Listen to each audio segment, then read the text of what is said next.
সিপাহীজলা জেলাভিত্তিক যক্ষ্মা দিবস 2025 উদযাপন করা হলো জেলা স্বাস্থ্য ও পরিবার কল্যাণ দপ্তরের উদ্যোগে। সিপাহীজলা জেলাভিত্তিক যক্ষ্মা দিবস পালন করা হলো সোমবার। সিপাহীজলা জেলা সদর বিশ্রামগঞ্জস্থিত শচীন দেববর্মন স্মৃতিকলা কেন্দ্রে যক্ষ্মা দিবস উদযাপনের অনুষ্ঠানে উদ্বোধক হিসেবে উপস্থিত ছিলেন সিপাহীজলা জেলার জেলা পরিষদের সভাধিপতি সুপ্রিয়া দাস দত্ত, অতিরিক্ত জেলা শাসক রিঙ্কু রাঠোর, জেলা স্বাস্থ্য আধিকারিক ডক্টর দেবাশিস দাস সহ আরও অনেকেই।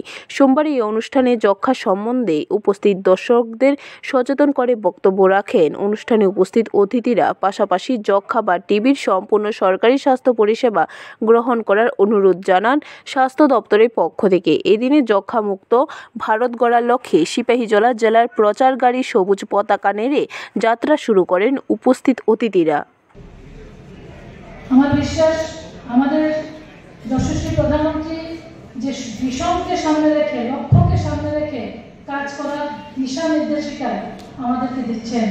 আমরা যারা এখানে জনপ্রতিনিধি স্তরে আছি, আমাদের লক্ষ্য রাখতে হবে যে যতগুলি জনকল্যাণমুখী প্রকল্প এই দেশে, এই রাজ্যের মানুষের জন্য গ্রহণ করা হয়, সেইগুলি কিন্তু ত্রিস্তর, জেলা পরিষদ, পঞ্চায়েত সমিতি এবং পঞ্চায়েতে গিয়ে সেগুলি একদম সরাসরি আমাদের বেনিফিশিয়ারিদের হাতে কিন্তু পৌঁছায়।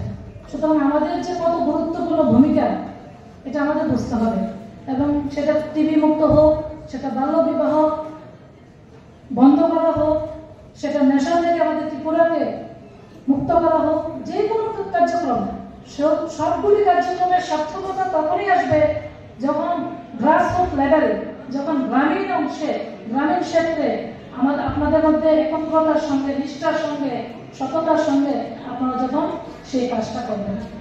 ব্যুরো রিপোর্ট, খবর ত্রিপুরা।